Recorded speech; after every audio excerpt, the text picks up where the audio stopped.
छत्तीसगढ़ में इस बार लोकसभा चुनाव में 9-2-11 का खेल काफी सुर्खियों में है। सूबे की कुल 11 संसदीय सीटों में से 9 पर फिलहाल भाजपा का कब्जा है, जबकि कांग्रेस के खाते में 2 सीटें हैं। तो ऐसे में बीजेपी बाकी 2 सीटों पर लक्ष्य हासिल करने नजर जमाई हुई है। तो वहीं कांग्रेस प्रदेश में इस बार बीजेपी को 9-2-11 का रास्ता दिखाने में रणनीति बना रही है। लोकसभा चुनाव की उल्टी गिनती शुरू हो चुकी है और छत्तीसगढ़ में लोकसभा चुनाव को लेकर आंकड़ों का खेल जारी है। जहां एक ओर भाजपा ने छत्तीसगढ़ में 9-2-11 का लक्ष्य तेज कर चुनावी अभियान को गति दे दी है, तो वहीं दूसरी ओर कांग्रेस ने भी 9-2-11 का लक्ष्य तेज कर दिया है।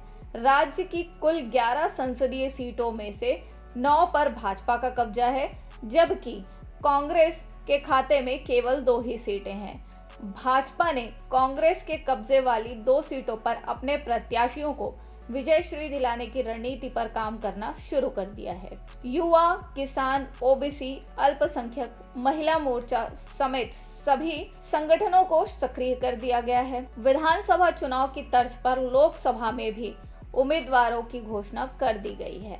भाजपा ने प्राथमिकता बढ़ाते हुए अपने उम्मीदवारों के प्रचार प्रसार का काम भी शुरू कर दिया है, जबकि कांग्रेस ने अपने 6 उम्मीदवारों को फिलहाल मैदान में उतार दिया है, जिसमें कांग्रेस के पूर्व मुख्यमंत्री भूपेश बघेल सहित अपने कई पूर्व मंत्रियों को मैदान में कांग्रेस ने उतारा है। तो वहीं अन्य सीटों पर भी दिग्गजों को मैदान में उतारने की तैयारी कर रहे हैं। भाजपा पिछली बार 2019 के लोकसभा चुनाव में हारी हुई 2 सीटों पर बस्तर और कोरबा में खासा ध्यान रख रही है। जीत के लिए कद्दावर नेताओं को भी क्षेत्र से उतारा जा रहा है। तो वहीं कांग्रेस भी प्रदेश में बीजेपी को 9-2-11 करने की बात कर रही है। बीजेपी के प्रदेश महामंत्री संजय श्रीवास्तव का कहना है कि निश्चित तौर पर हमने जो लक्ष्य किया है 11 के 11 सीटों पर जीत हासिल करने का, हम पूरा लक्ष्य हासिल करने का बात कर रहे हैं, उस पर मेहनत भी जारी है। बस्तर और कोरबा के 2 सीटों पर बीजेपी के सांसद बिठाना है। जीत हासिल कर प्रदेश में कांग्रेस को 9-2-11 करने के लिए हम तैयार हैं। निश्चित रूप से आपने कहा है तो 9-2-11 होना ही है। 9 सीटें हमारे पास हैं, 2 हैं, उनको 9-2-11 करके बीजेपी को वहां पर सांसद बैठाना है और 11 की 11 सीटों का जो हमारा लक्ष्य है उस दिशा में हम काम कर रहे हैं।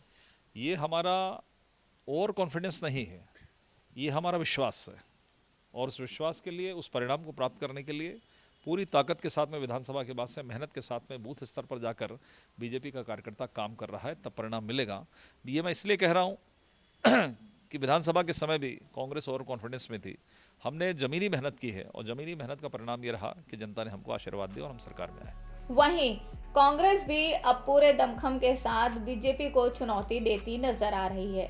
कांग्रेस के प्रदेश अध्यक्ष दीपक बैज की माने तो कांग्रेस ने पूरी तैयारी कर ली है। इस बार लोकसभा चुनाव में जीत हासिल करने की ओर कांग्रेस बीजेपी का प्रदेश से 9-2-11 करने की तैयारी में दिख रही है। बिल्कुल, भारतीय जनता पार्टी कहती है 1-1-11, कांग्रेस कहती है भारतीय जनता पार्टी को 9-2-11 करेंगे। छत्तीसगढ़ में लोकसभा चुनाव में दोनों ही पार्टी अपनी ताकत झोंक दी है। वहीं छत्तीसगढ़ के 11 सीटों पर जहां बीजेपी जीत हासिल कर 9-2-11 करने की बात कर रही है, तो वहीं दूसरी ओर कांग्रेस भी बीजेपी के खेमे से 9 सीटों को जीतकर लोकसभा में अच्छा प्रदर्शन करने के मूड में दिख रही है। हालांकि देखने वाली बात यही रहेगी कि किन के दावे सही साबित होते हैं। लोकसभा चुनाव का परिणाम ये सारी बातें तय करेगी। छत्तीसगढ़ से लोकमत के लिए स्वाति कौशिक की रिपोर्ट।